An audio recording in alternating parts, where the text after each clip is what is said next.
एक छोटे से गांव में एक गरीब किसान रहता था। वह बहुत मेहनती था, लेकिन उसकी जमीन बंजर थी और उसमें फसल अच्छी नहीं होती थी। एक दिन वह अपने खेत में बैठा था और अपनी किस्मत पर रो रहा था। तभी एक बूढ़ी औरत उसके पास आई और बोली, बेटा, रो क्यों रहे हो? किसान ने अपनी कहानी बूढ़ी औरत को सुनाई। बूढ़ी औरत ने मुस्कुराते हुए कहा, चिंता मत करो बेटा, मैं तुम्हें एक जादुई बीज दूंगी। इसे अपने खेत में बो और तुम देखोगे कि तुम्हारी किस्मत बदल जाएगी।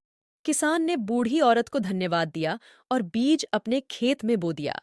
अगले दिन वह सुबह जल्दी उठा और खेत में गया। उसे अपनी आंखों पर विश्वास नहीं हुआ। बीज से एक विशाल पेड़ उग आया था, जिसकी शाखाओं पर सोने और चांदी के फल लगे हुए थे। किसान बहुत खुश हुआ। उसने फल तोड़कर बेचे और बहुत अमीर बन गया। उसने अपनी बंजर जमीन को एक सुंदर खेत में बदल दिया और अपने परिवार के लिए एक बड़ा घर बनाया। लेकिन कुछ समय बाद किसान लालची हो गया। वह चाहता था कि उसके पास और भी ज्यादा धन हो। उसने पेड़ की सभी शाखाओं को तोड़कर फल इकट्ठा कर लिए।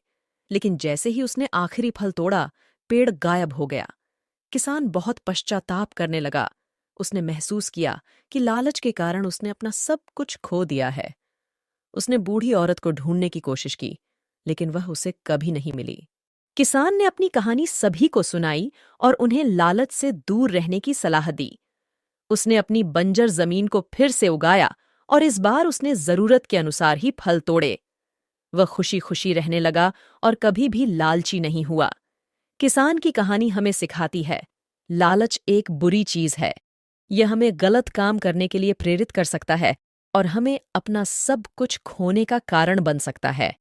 हमें हमेशा जरूरत के अनुसार ही चीजें लेनी चाहिए और दूसरों के साथ भी उदारता से पेश आना चाहिए।